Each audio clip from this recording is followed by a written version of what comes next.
So, in Clatsop County, where the judges and the prosecutors are just a little bit too friendly with the criminals, in today's show, we explore the nexus between the Pomeranian theft, the felon with the firearms in his backpack, Officer McNeary's rock band, and what this all has to do with Kirk Wintermute. Kirk Wintermute, being a defense attorney, has numerous alliances in the criminal underworld, and how does this pertain to the cartel flooding Clatsop County with methanol and heroin? Well, little known to the unsuspecting public, a prime drug trafficker is hiding out in the non-profit lifeboat run by the Pomeranian thief who cozied up to Judge Wintermute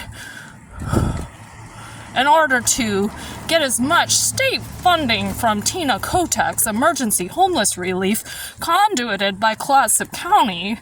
Assistant County Manager Monica Steele pumping this non-profit, which blatantly discriminates against wheelchairs and lesbians, in order to fluff up the county's image in terms of homeless ne'er-do-wells populating the street. But as the cartel nurse can aptly say, the Cartel Jalisco Nueva Generacion, also known as CJNG, is one of the top 2 movers of the drugs in the region.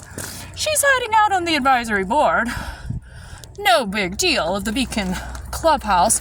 Well, it's not really a clubhouse anymore, you see. And if you need your fentanyl deal, you can go down into the back room, down the stairs, do a little swipey, and nothing gets reported, nothing gets called in. And your little crime ring business, such as stealing cell phones or nabbing Social Security dollars or robbing homeless people, can go on under the protective watch of the police, who will send more crime victims there to be hustled and bustled through the drug front business.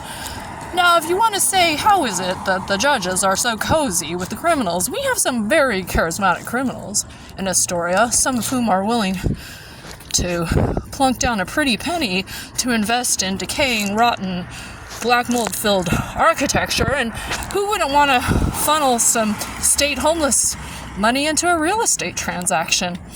You could be actually helping the actual homeless, feeding the hungry bellies, but you wouldn't really want to fill an empty belly when you could fill an empty wallet, or an empty bank account, or an empty home equity loan. So, don't despair.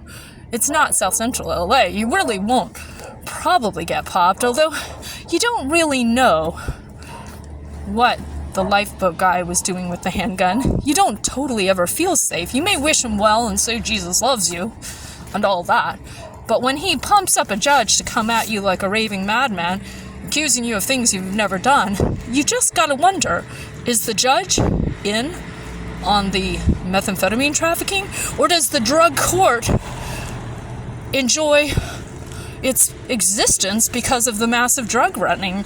Is there some kind of symbiotic network going on with the specialty courts and the mental health, the drug network, proposal of a veterans network, a landlord deferral network? The options are endless, but the last thing crime victims are getting is a fair shake just to walk down their streets safely. But please, don't expect the Daily Historian to report on anything. They're but an accessory to all.